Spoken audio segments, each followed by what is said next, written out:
Hello. सुप्रभात बच्चों, कैसे हो आप? ठीक हो? तो आज हम भाषा एवं व्याकरण के बारे में अध्ययन करेंगे। वैसे आप भाषा एवं व्याकरण के बारे में काफ़ी दिनों से पढ़ते आ रहे हैं, फिर भी हम ये जान लेते हैं कि भाषा एवं व्याकरण की क्या परिभाषा है। भाषा मनुष्य अपने मन के भावों एवं उद्गारों को दूसरों के सामने प्रकट करता है, उसी का नाम भाषा है। ये सामान्य रूप में ऐसे गए कि मनुष्य अपने विचारों को पढ़कर, लिखकर, बोलकर दूसरों के समक्ष प्रकट करता है, उसी का नाम भाषा है। व्याकरण वह है भाषा शास्त्र है जिससे हम शुद्ध बोलना, शुद्ध पढ़ना, शुद्ध लिखना सीखते हैं, उसे व्याकरण कहते हैं। भाषा की सबसे छोटी इकाई जिसके और टुकड़े न हो उसे हम वर्ण कहते हैं। फिर इसके बाद में वर्णमाला, वर्णों के क्रमबद्ध समूह को वर्णमाला कहते हैं।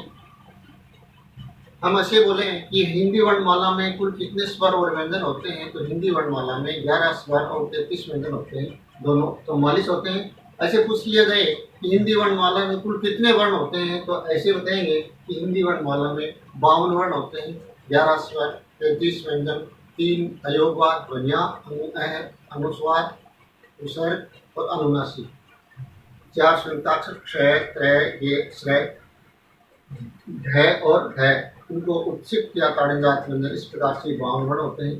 वर्ण के भेद, वर्ण के 2 भेद होते हैं, स्वर और व्यंजन।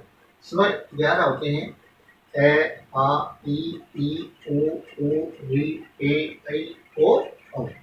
मात्रा काल या उच्चारण की दृष्टि से स्वर के 3 भेद किए गए हैं। लघु या ह्रस्व स्वर, लघु का अर्थ होता है छोटा, जिन स्वरों को बोलने में समय कम लगता है अर्थात कम समय में जिनको उच्चारित किया जाता है उसको लघु स्वर कहते हैं।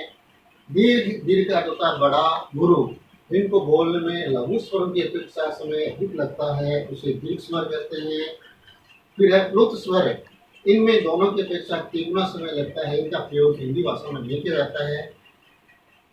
बड़े बड़े जो यज्ञ हवन होते हैं या जो उच्चारण किए जाते हैं उसमें इनका उपयोग होता है, जैसे ओम या लंबा, जिसमें लंबा बोला जाए। तो इस प्रकार से हमने ये पढ़ा कि भाषा एवं व्याकरण आपको इनको अभ्यास करना है, पुनरावृत्ति करनी है, घर पर इनको लिखना है बार बार। वर्ण किसे कहते हैं, वर्ण के कितने भेद होते हैं, वर्णमाला किसे कहते हैं, स्वर और व्यंजन क्या है, स्वर किसे कहते हैं, स्वर कितने होते हैं।